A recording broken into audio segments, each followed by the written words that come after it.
time is the present. The place, an American city. The man, Edgar H. Tillman, alias Arthur Talbot, alias Eugene Turner, alias Emerine Turin.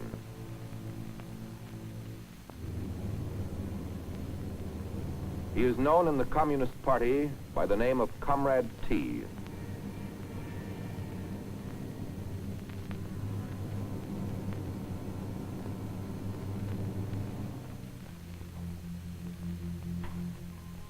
Well, comrade, you've failed again.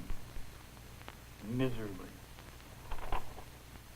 Your record, a disgrace. You're a disgrace.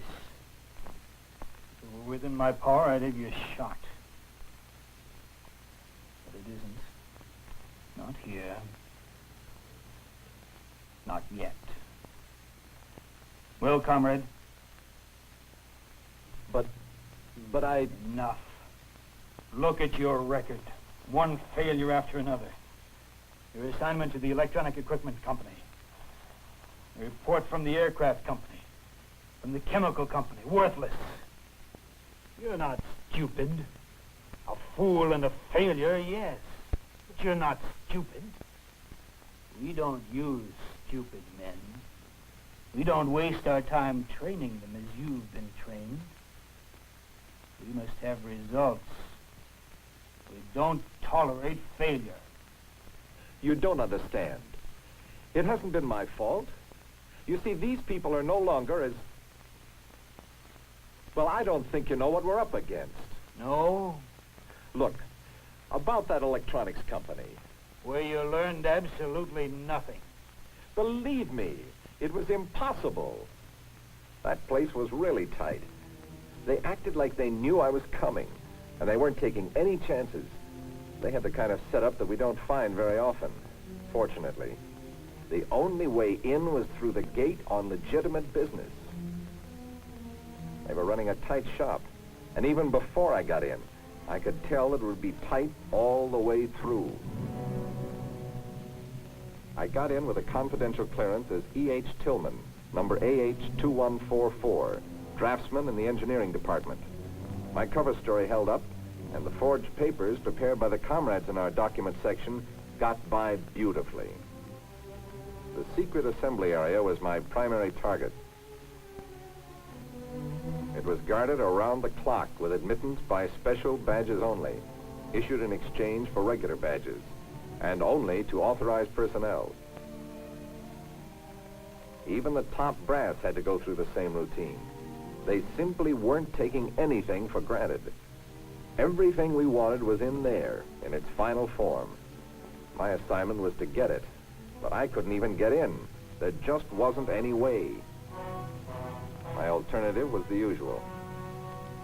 Gathering items of confidential data, as we have so many times before, items that together add up to a secret picture.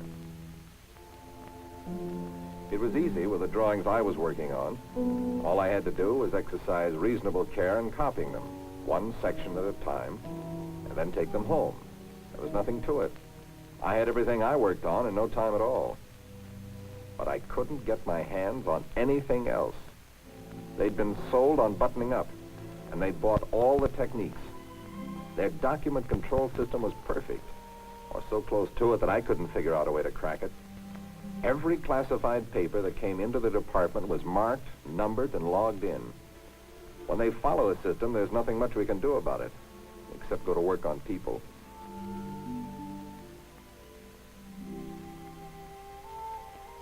It was the same thing when the documents were transmitted, even within the plant. Trying to subvert the messenger wouldn't have helped either. Those double wrappings made it impossible to do anything that wouldn't be a dead giveaway.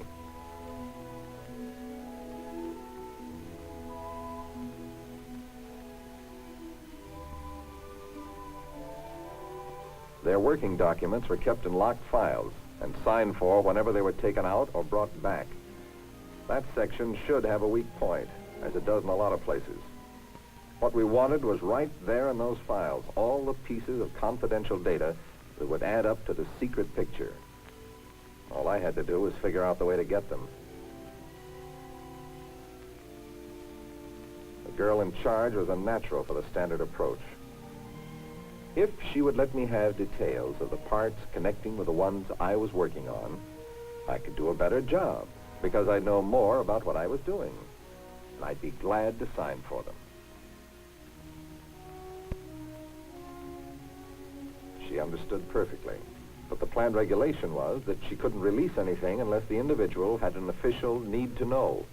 Being cleared wasn't enough. She'd be glad to check with the department head if I wanted her to. I stopped her fast and decided to try another way. The reproduction department is a spot where we sometimes can do pretty well.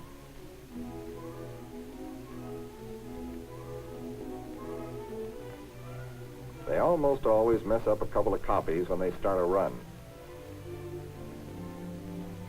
These rejects may not look pretty, but they're legible.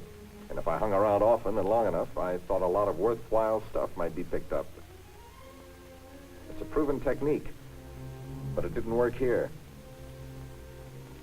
Everything that wasn't counted and accounted for went into those locked cans for burning, and all the master copies and used stencils went into a safe file.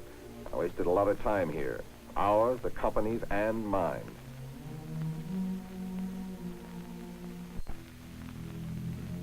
Several evenings a week, I stayed after quitting time.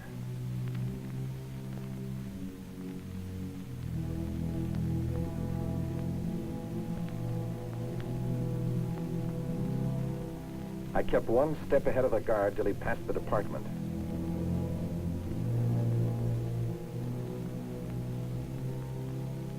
The patrol schedule was every 40 minutes. Plenty of time now. Somebody in that department was bound to slip up sometime. I went over every filing cabinet every single time. How many times have we been able to work a drawer open because the bars were put in carelessly? Not this time.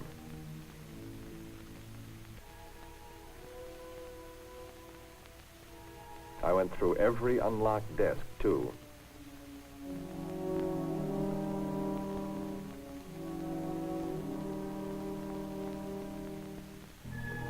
Nothing.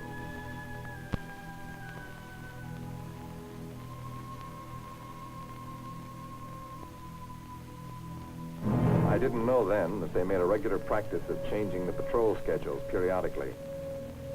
I knew the guard wasn't permitted to search me since he hadn't actually caught me committing a crime. So I showed him my empty lunchbox and used my prepared cover story. For once, it was a good thing I hadn't found anything. Good for you, perhaps, but not for us. You failed your assignment. Well, I wouldn't have if you'd given me a little more time. Why was I ordered to quit? Questioning your orders, comrade? No. Certainly not. We have the information now, don't we? Yes, we have the information now. We got it from the newspapers. Yes, we have it now when they want us to have it, and it's too late to do us any good. We needed it when you were there. How long ago, comrade? You know we always get the information we want in time. Time is what we're fighting for. Perhaps you don't know that information kept secret 3 months, 6 months, a year can make all the difference in the world. But look in your file. My assignment to that aircraft company. Was that a failure? You sent back nothing. From there, no. That plant was too tight. But what about the clever way I got their lead to the subcontractor? I worked at the big plant under a new name, just long enough to find the right person to help me, unknowingly. It was a girl, a very pretty girl, in just the right job in the plant. For the sake of the party, I made her like me, but I couldn't trust her to help me directly.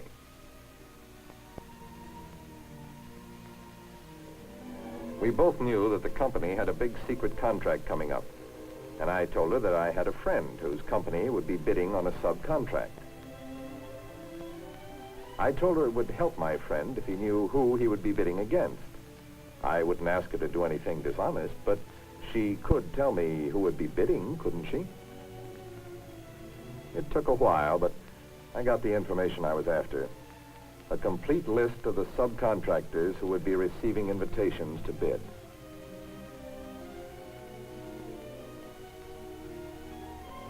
She was such a pretty girl, and so very helpful. After that, it was simple. A new name, a whole new set of papers, and a new job with one of the subcontractors she told me about. They had been cleared for classified contracts before, but since they didn't have one at the moment, there wasn't any problem. It wasn't long before the papers I wanted came across my desk. The invitation to bid, complete with plans, specifications, schedule requirements, everything. I had the whole story before the equipment even went into production. It was a good plan, and it certainly worked, thanks to the help of my stupid little friend at the aircraft factory. What about that key engineer from the chemical company? Who picked him? I certainly didn't. And who gave me an apartment in his building so that I could arrange to drive him to work every day and make him talk?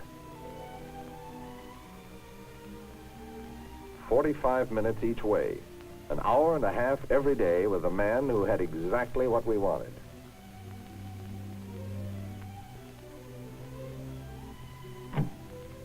I was working in his department, and he knew that I was cleared when I got the job at the company.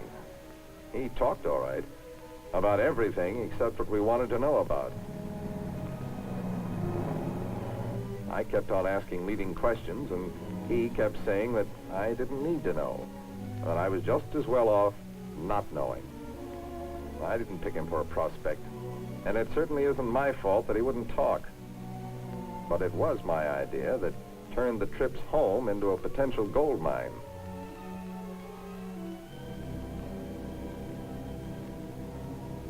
Almost every night he'd bring an envelope home with him. It was an envelope of work, and it was always unsealed.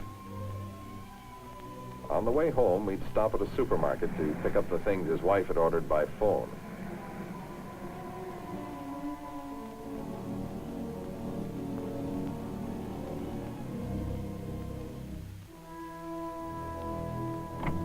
We did it regularly, and it would always take at least 5 or 6 minutes for him to check the items and pay for them.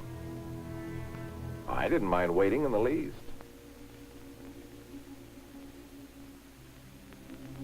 The test shots I was taking told me that my system really worked, or would work, whenever he brought classified material along.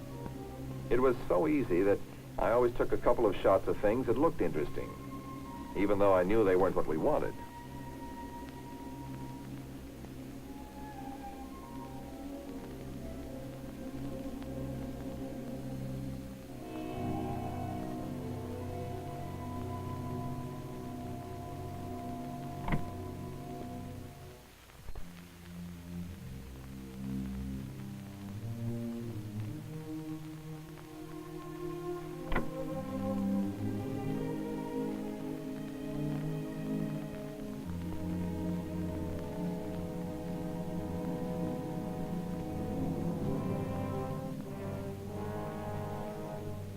It was so easy and so safe, except for that one time when his wife hadn't ordered anything.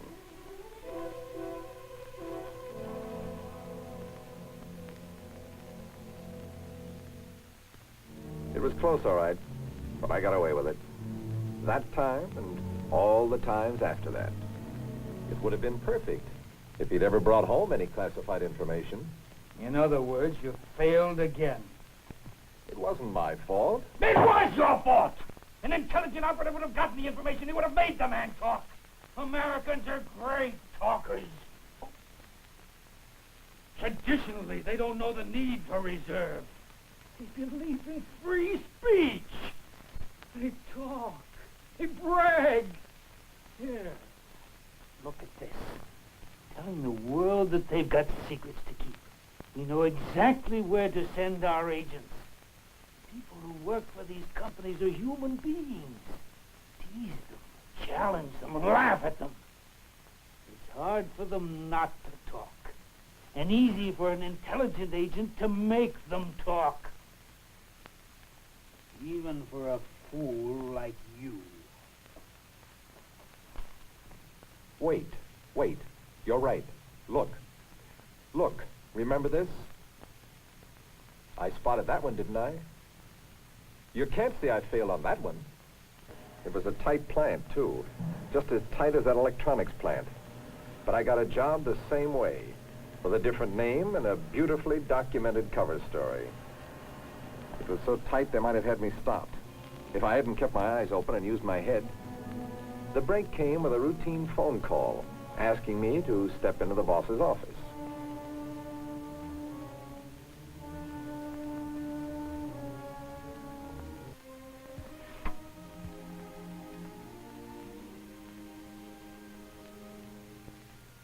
I wasn't relaxing even for a moment, but when they did, I was ready for them.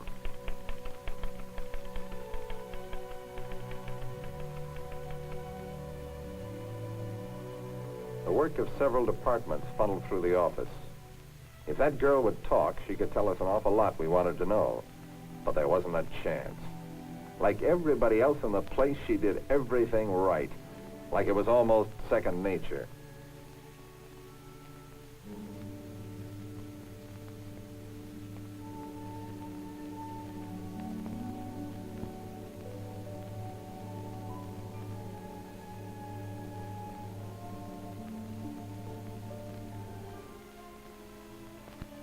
She was smart, too, and neat and efficient.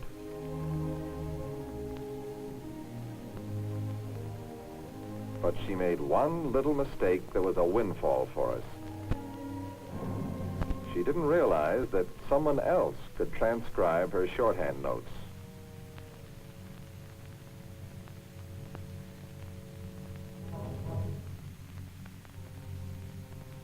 That was the first time. After that, I was a frequent visitor to her office, until for some reason she changed her habits. You can't call that assignment a failure. No, it wasn't a failure. It was just plain luck. Assignments like that are too important to be left to luck. Americans aren't so stupid as to make the same mistake twice. Our agents must succeed by method rather than chance. It's not my fault, I tell you. These people are waking up. They're becoming more and more conscious of our efforts. And the work is getting harder all the time. Yes, it is getting harder. That's why we have to work harder. Now, more than ever, we can't afford to fail. We must develop new techniques. We must depend on method rather than luck. Yes, of course, I understand. And that's why you're going to be sent back for further training. Further training? Where? There is only one place, and there they have even less patience with failures than we do. But my work, I've told you, it's getting difficult. What I'm up against. Other agents aren't failing. Look, I've been trained. You have the reports from the school. I admit I was careless, but, well, I won't be again. And think of all the time and money that already has been spent on my training.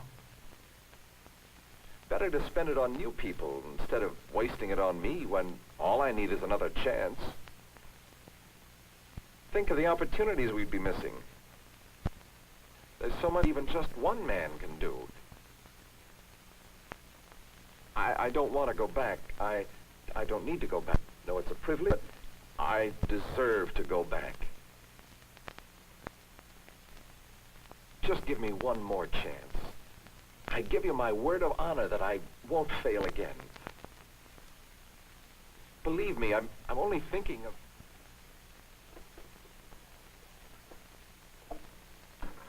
Well, there goes your boy. I don't know. I hope not. We've been on his trail for a long time.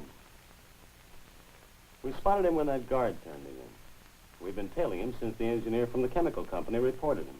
Are you going to pick him up before they send him back? I don't think so. I have to check the office. He's led us to several other members of his apparatus. I don't think they want to scare the others away until we can get them all. Anyway, I don't think they're going to send him back. Actually, he's been doing pretty well, hasn't he? Oh, too well. This is their way of showing appreciation. They want him to do better. Nice people. Yeah. Great.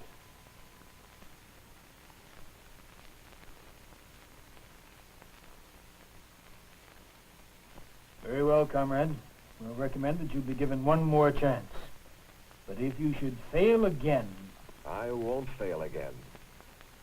What will my next assignment be? What name will I use? You'll be informed. Thank you very much. And you, comrade. Just one moment, comrade. Yes? Your contribution to the party fund. I made my contribution to the party fund. Yes, but you've had jobs in American factories at the wages they pay American workers. Make it again.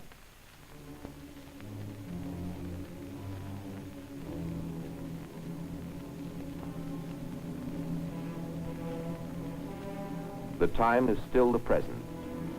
The man, a traitor to his country, known in the Communist Party by the name of Comrade T, is on his way to a new assignment. For the moment, he is bait for bigger game and is being allowed to continue his assignment. You have the ways and means for stopping him and others like him whose names are not yet known. Their success or failure depends on you.